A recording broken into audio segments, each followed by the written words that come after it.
Le Quicksilver Pro France, qui a débuté sur la plage de la Gravière à Osgore, est la seule compétition française du championnat du monde de surf de l'ASP World Tour. Cette étape est la neuvième des 11 manches qui composent le Samsung Galaxy ASP World Championship Tour 2014. Cette épreuve a débuté de manière idéale puisque toutes les conditions étaient réunies. Du soleil, des vagues, tous les éléments climatiques pour pouvoir assurer le spectacle et observer les meilleurs surfeurs du monde. En parallèle du Quicksilver Pro France avait lieu le Roxy Pro France, compétition féminine, dans laquelle étaient engagées plusieurs Françaises, dont Pauline Nadeau ou encore Johanne Defay.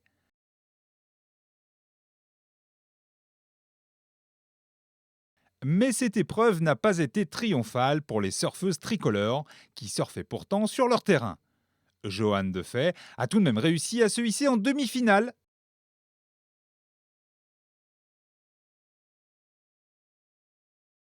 Johanne Defay a tout de même réussi à se hisser en demi-finale. Même résultat qu'Autresti en Californie pour le Swatch Woman Pro, ce qui lui permet de s'assurer une huitième place au classement général.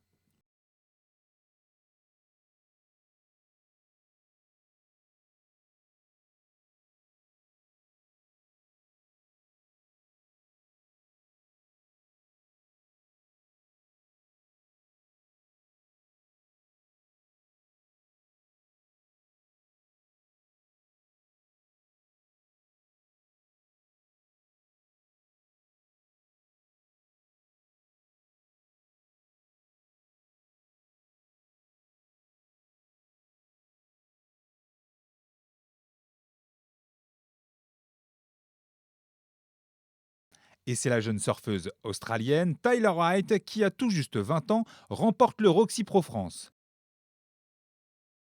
Elle s'impose face à l'américaine Courtney Colong.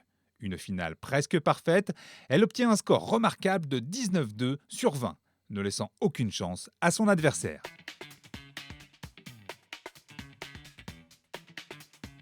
You know what? Feeling good. Feeling good. That was probably one of the best finals that I've ever been in. Wave-wise, we didn't. It wasn't a wave catching contest. It was just a wave surfing, just catching whatever you saw, and it would guarantee be a good wave. So that's just the way I love to surf.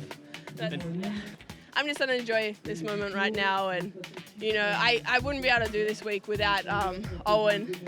Tremendous help this week, and so is actually Matt Griggs and Kate Griggs and Little River, their little baby.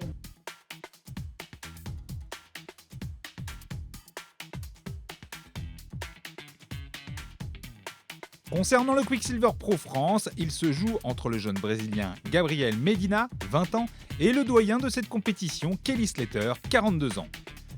L'Américain, qui a déjà à son actif 11 titres de champion du monde et qui n'a toujours pas remporté de contest cette année, porte une attention particulière à cette compétition. Tandis que son concurrent direct Gabriel Medina, qui a déjà remporté 3 titres cette année, occupe la première place du classement ASP World Tour et surfe avec aisance depuis le début de la saison.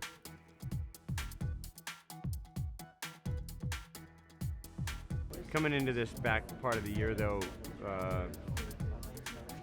I know what I got to do. I got to do better than Gabriel in every contest, and I can't discount the guys right behind me. You know, if Gabriel wasn't there, I would have a slim lead. You know, I wouldn't count myself in any kind of dominant position. I'm a few thousand points ahead of Joel or whoever's right behind me. Joel and Mick are kind of right there behind, and so it's not a significant lead. So I mean, there's a very good chance I could fall back to fifth or sixth this year, or a good, there's a chance that I can win the title. So, if you look back to just in Fiji, 4 events ago, I was in the lead coming into that, and that's where Gabby took. He won there. I had a bad result in South Africa. He got a lot more room on me there, and then he was able to win the final at Tahiti. So it was 3 events in a row where he went bang, bang, bang, got about 6 or 8 heats up on me, and that's really where the difference of the year lies.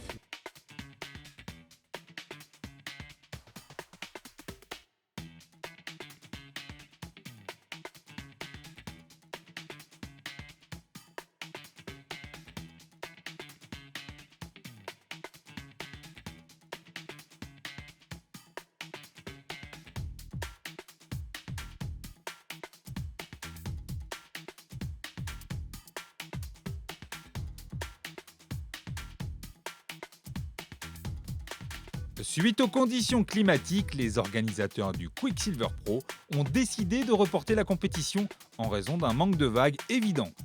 La compétition devrait reprendre, nous l'espérons, dans les plus brefs délais.